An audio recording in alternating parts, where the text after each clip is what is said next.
Hello dear student, welcome to my YouTube channel. तो आज हम लोग देखने जा रहे हैं क्लास 10th का वायरल प्रश्न पत्र सामाजिक विज्ञान का। तो वीडियो को लास्ट तक जरूर देखिएगा, ये सारे प्रश्न बहुत ही इंपॉर्टेंट है। चलिए सबसे पहला नंबर प्रश्न की ओर बढ़ते हैं। यह प्रश्न बिल्कुल वायरल प्रश्न है। चलिए सबसे पहला नंबर प्रश्न में क्या कह रहा है, रूस की वैश्विक क्रांति का नेतृत्व किसने किया था। रूस की वैश्विक क्रांति का नेतृत्व किसने किया था, तो याद रखेंगे किसने किया था, लेनिन ने किया था। किसने किया था, लेनिन ने किया था। ऑप्शन नंबर सी जो है इसका बिल्कुल सही उत्तर हो जाएगा। ऑप्शन नंबर सी लेनिन बिल्कुल सही उत्तर हो जाएगा।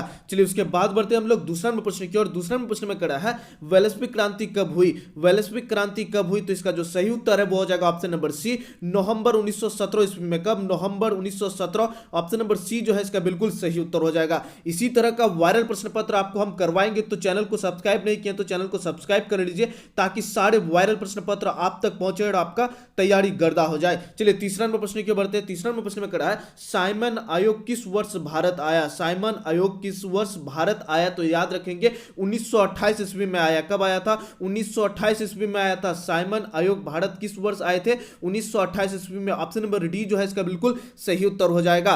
चलिए उसके बाद बढ़ते हैं हम लोग 4 नंबर प्रश्न की ओर। 4 नंबर प्रश्न में कह रहा है हिंचिन पहुंचने वाले प्रथम व्यापारी कौन है। हिंचिन पहुंचने वाले प्रथम व्यापारी कौन है, तो याद रखेंगे पुर्तगाली जो है वो हिंचिन पहुंचने वाले प्रथम व्यापारी है। ऑप्शन नंबर सी जो है इसका बिल्कुल सही उत्तर हो जाएगा। आप लोग को अगर याद नहीं है तो बिल्कुल आप लोग याद करते चले जाइए, ताकि आप लोग एग्जाम में गर्दा मचा पाए। चलिए उसके बाद बढ़ते हैं हम लोग 5वां प्रश्न की ओर। 5वां प्रश्न में कह रहा है जनसंख्या का घनत्व सबसे अधिक कहां होता है। जनसंख्या का घनत्व सबसे अधिक कहां होता है, यह क्वेश्चन बहुत ही इंपॉर्टेंट है, कई बार एग्जाम में पूछा है। जनसंख्या का घनत्व कहां पे होता है सबसे अधिक, तो याद रखेंगे महानगर में होता है। कहां पे होता है, महानगर में होता है। ऑप्शन नंबर डी जो है इसका बिल्कुल सही उत्तर हो जाएगा।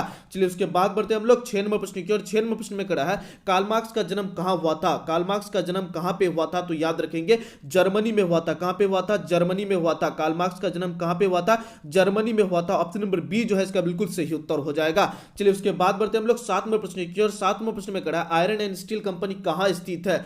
आयरन एंड स्टील कंपनी कहां पे स्थित है, तो याद रखेंगे जमशेदपुर में। कहां पे, जमशेदपुर। ऑप्शन नंबर सी जो है इसका बिल्कुल सही उत्तर हो जाएगा। चलिए उसके बाद बढ़ते हैं हम लोग 8 नंबर प्रश्न की ओर। 8 नंबर प्रश्न में कह रहा है अप्रैल 33 किसने दी थी। अप्रैल 33 किसने दी थी, तो याद रखेंगे मार्टिन लूथर ने दिया था। किसने दिया था, Martin Luther. Option number A जो है इसका बिल्कुल सही उत्तर हो जाएगा। चलिए आप लोग याद भी करते चले जाइए, तभी तो आप गर्दा मचाएंगे। बिल्कुल आप लोग गर्दा मचाएंगे आप लोग एग्जाम में। चलिए 9 नंबर प्रश्न की ओर बढ़ते हैं। 9 नंबर प्रश्न में कह रहा है लखनऊ समझौता किस वर्ष हुआ। लखनऊ समझौता किस वर्ष हुआ था, तो याद रखेंगे लखनऊ समझौता 1916 ईस्वी में हुआ था। कब हुआ था, 1916 ईस्वी में हुआ था। ऑप्शन नंबर ए जो है इसका बिल्कुल सही उत्तर हो जाएगा।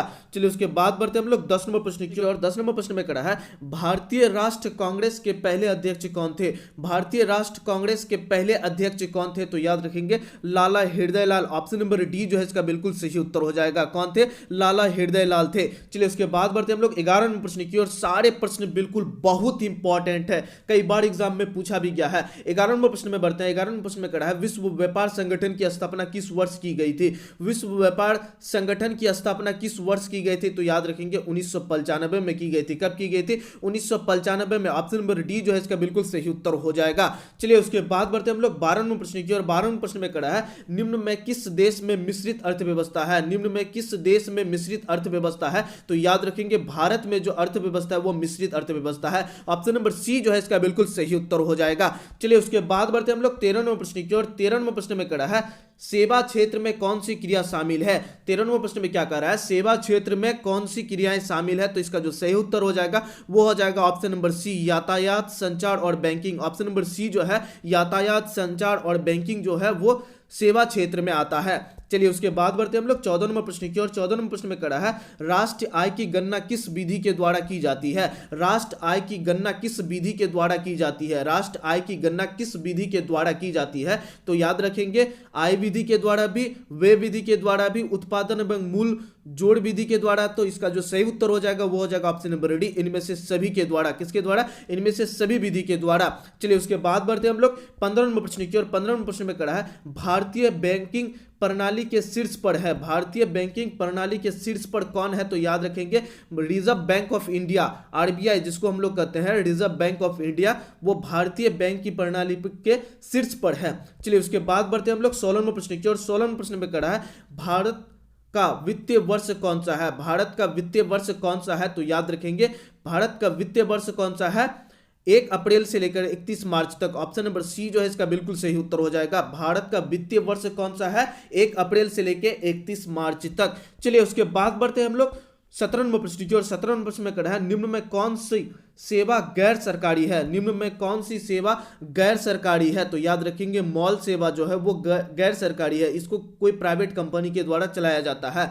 तो याद रखेंगे ये सारे प्रश्न बहुत इंपॉर्टेंट है। चलिए उसके बाद बढ़ते हम लोग 18 नंबर प्रश्न की ओर। 18 नंबर प्रश्न में कहा है वैश्विक बैंक को राष्ट्रीयकरण कब किया गया था? वैश्विक बैंक को राष्ट्रीयकरण कब किया गया था? राष्ट्रीयकरण कब किया गया था? तो 18 का जो सही उत्तर हो जाएगा वो हो जाएगा ऑप्शन नंबर बी, 1969 को किया गया था। कब? 1969। ऑप्शन नंबर बी जो है इसका बिल्कुल सही उत्तर हो जाएगा। बढ़ते हैं 19 नंबर प्रश्न में कहा है गरीबी के कुचक्र की धारणा किस अर्थशास्त्री ने दी?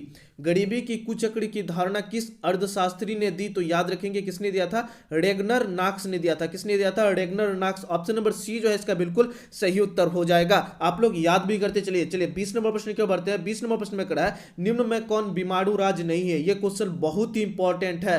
निम्न में कौन बीमारू राज्य नहीं है? राज्य नहीं है पूछ रहा है, तो याद रखेंगे कर्नाटक जो है वो बीमारू राज्य नहीं है। ऑप्शन नंबर सी जो है इसका बिल्कुल सही उत्तर हो जाएगा। चलिए उसके बाद बढ़ते हम लोग 21 नंबर प्रश्न की। और 21 नंबर प्रश्न में कहा है मंदार हिल किस जिले में स्थित है? मंदार हिल किस जिले में स्थित है? तो याद रखेंगे बांका में है। कहां पे है? बांका में। ऑप्शन नंबर सी जो है इसका बिल्कुल सही उत्तर हो जाएगा। चलिए उसके बाद बढ़ते हम लोग 22 नंबर प्रश्न की। और 22 नंबर प्रश्न में कहा है काजीरंगा राष्ट्रीय उद्यान कहां स्थित है? काजीरंगा राष्ट्रीय उद्यान कहां स्थित है? तो याद रखेंगे असम में स्थित है। कहां पे? असम में। ऑप्शन नंबर बी जो है इसका बिल्कुल सही उत्तर हो जाएगा। काजीरंगा राष्ट्रीय उद्यान कहां स्थित है? तो याद रखेंगे असम में है।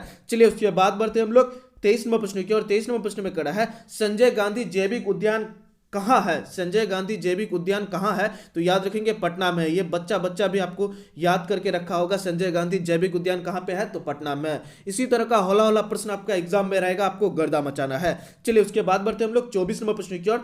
24 नंबर प्रश्न में कहा है ऊर्जा का गैर परंपरागत स्रोत कौन है? ऊर्जा का गैर परंपरागत स्रोत कौन सा है? तो 24 का जो सही उत्तर हो जाएगा वो हो जाएगा ऑप्शन नंबर डी, सौर ऊर्जा जो है वो ऊर्जा का गैर परंपरागत स्रोत है। ऑप्शन नंबर डी जो है इसका बिल्कुल सही उत्तर हो जाएगा। चलिए उसके बाद बढ़ते हम लोग 25 नंबर प्रश्न की। और 25 नंबर प्रश्न में कहा है देश के बांधों को किसने भारत का मंदिर कहा था? देश के बांधों को किसने भारत का मंदिर कहा था? तो याद रखेंगे पंडित जवाहरलाल नेहरू, जिसको हम लोग JL नेहरू भी कहते हैं। ऑप्शन नंबर सी जो है इसका बिल्कुल सही उत्तर हो जाएगा। किसने कहा था भारत के बांधों को मंदिर, भारत का मंदिर? तो याद रखेंगे पंडित जवाहरलाल नेहरू ने कहा था। चलिए उसके बाद बढ़ते हम लोग 26 नंबर प्रश्न की ओर। 26 नंबर प्रश्न में कहा है काली मृदा का दूसरा नाम क्या है? काली मृदा का दूसरा नाम क्या है? तो याद रखेंगे रेगुड़ मृदा। Option number B. ये क्वेश्चन तो आपको याद ही होगा।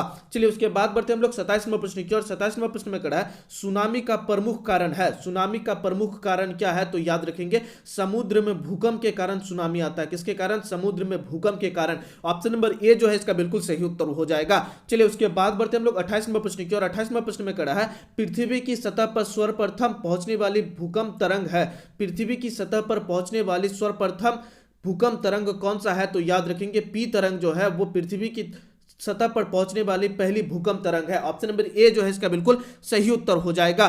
चलिए उसके बाद बढ़ते हम लोग 29 नंबर प्रश्न की। और 29 नंबर प्रश्न में कहा है जलने में क्या प्राथमिक उपचार होना चाहिए? जलने में क्या प्राथमिक उपचार होना चाहिए? तो याद रखेंगे ठंडा पानी का डालना, ठंडा पानी का डालना। ऑप्शन नंबर ए जो है इसका बिल्कुल सही उत्तर हो जाएगा। चलिए उसके बाद बढ़ते हम लोग 30 नंबर प्रश्न की ओर। 30 नंबर प्रश्न में कहा है भाखड़ा नांगल बांध किस नदी में बना है? भाखड़ा नांगल बांध किस नदी पर बना है? तो याद रखेंगे सतलज नदी पर। कौन सा नदी पर? सतलज नदी पर। ऑप्शन नंबर सी जो है इसका बिल्कुल सही उत्तर हो जाएगा। चलिए उसके बाद बढ़ते हम लोग 31 नंबर प्रश्न की ओर। 31 नंबर प्रश्न में कहा है भोपाल गैस त्रासदी में किस गैस का रिसाव हुआ था? भोपाल गैस त्रासदी में किस गैस का रिसाव हुआ था? तो इसका जो सही उत्तर है 31 का वो हो जाएगा option number B, carbon monoxide का। किसका? Carbon monoxide. Option number B जो है इसका बिल्कुल सही उत्तर हो जाएगा। चलिए उसके बाद बढ़ते हम लोग 32 नंबर प्रश्न की ओर। 32 नंबर प्रश्न में कहा है राउरकेला इस्पात संयंत्र कहां है? राउरकेला इस्पात संयंत्र कहां पे है? तो याद रखेंगे उड़ीसा में है। कहां पे है? उड़ीसा में है। ऑप्शन नंबर बी जो है इसका बिल्कुल सही उत्तर हो जाएगा। चलिए उसके बाद बढ़ते हैं हम लोग 33 नंबर प्रश्न की ओर। सारे प्रश्न बिल्कुल बहुत इंपॉर्टेंट है। 33 नंबर प्रश्न में कड़ा है, पहला अंतरराष्ट्रीय पृथ्वी सम्मेलन कहां हुआ था? पहला अंतरराष्ट्रीय पृथ्वी सम्मेलन कहां पे हुआ था? तो 33 का जो सही उत्तर है वो हो जाएगा option number D, Rio de Janeiro. कहां पे? Rio de Janeiro. Option number D जो है इसका बिल्कुल सही उत्तर हो जाएगा। चलिए उसके बाद बढ़ते हैं हम लोग 34 नंबर प्रश्न की ओर। 34 नंबर प्रश्न में कड़ा है, कपास के लिए उपयुक्त तो मृदा कौन सा होता है? तो याद रखेंगे 34 का जो सही उत्तर हो जाएगा वो हो जाएगा ऑप्शन नंबर ए, रेगुड़ मृदा। ऑप्शन नंबर ए जो है इसका बिल्कुल सही उत्तर हो जाएगा। चलिए उसके बाद बढ़ते हैं हम लोग 35 नंबर प्रश्न की ओर। 35 नंबर प्रश्न में कड़ा है, कौन प्राकृतिक आपदा विस्तृत क्षेत्र को प्रभावित करती है? कौन प्राकृतिक आपदा विस्तृत क्षेत्र को, बड़ा क्षेत्र को प्रभावित करती है? तो याद रखेंगे बाढ़ जो है वो बहुत ही बड़ा क्षेत्र को प्रभावित करता है। तो ऑप्शन नंबर बी जो है इसका बिल्कुल सही उत्तर हो जाएगा। चलिए उसके बाद बढ़ते हैं हम लोग 36 नंबर प्रश्न की ओर। 36 नंबर प्रश्न में कड़ा है, विश्व में सबसे बड़ा प्रजातंत्र किस देश का है? विश्व में सबसे बड़ा प्रजातंत्र किस देश का है? तो याद रखेंगे भारत का है। किसका है? भारत का है। ऑप्शन नंबर ए जो है इसका बिल्कुल सही उत्तर हो जाएगा। चलिए उसके बाद बढ़ते हैं हम लोग 37 नंबर प्रश्न की ओर। 37 नंबर प्रश्न में कड़ा है, हाल ही में कौन सा भारतीय राज्य 2 केंद्र प्रशासित प्रदेश में बदला गया है? हाल ही में कौन सा भारतीय राज्य 2 केंद्र शासित प्रदेश में बदला गया है? तो याद रखेंगे जम्मू और कश्मीर। ऑप्शन नंबर बी जो है इसका बिल्कुल सही उत्तर हो जाएगा।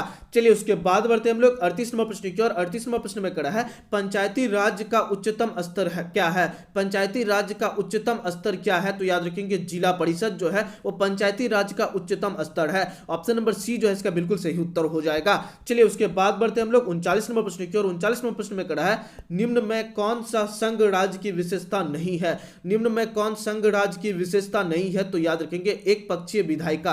ऑप्शन नंबर सी जो है इसका बिल्कुल सही उत्तर हो जाएगा। निम्न में कौन संघ राज्य की विशेषता नहीं है? तो एक पक्षीय विधायिका जो है इसका बिल्कुल सही उत्तर हो जाएगा। चलिए उसके बाद बढ़ते हैं हम लोग 40 नंबर प्रश्न की ओर। 40 नंबर प्रश्न में कड़ा है, संपूर्ण क्रांति का नेतृत्व किसने किया था? संपूर्ण क्रांति का नेतृत्व किसने किया? तो याद रखेंगे जयप्रकाश नारायण ने किया था, जो कि बिहार से थे। ऑप्शन नंबर ए जो है इसका बिल्कुल सही उत्तर हो जाएगा। तो ये 40 प्रश्न आपको हम करवा दिए। ये 40 प्रश्न बहुत ही इंपॉर्टेंट है, एग्जाम में डायरेक्ट यहीं से प्रश्न पूछा जाएगा। और अपने दोस्तों तक शेयर करना बिल्कुल भी ना भूलिएगा। और वायरल प्रश्न पत्र चाहिए तो आपको हमारे टेलीग्राम पर जुड़ना होगा। टेलीग्राम का लिंक आपको हमारे डिस्क्रिप्शन पर दे दिया गया है, तो बिल्कुल टेलीग्राम पर जुड़ जाइए और आने वाले सब्जेक्ट का बिल्कुल गर्दा तरीके से तैयारी कीजिए। फिर मिलते हैं नेक्स्ट सब्जेक्ट लेकर के, तब तक के लिए इतना ही। जय हिंद।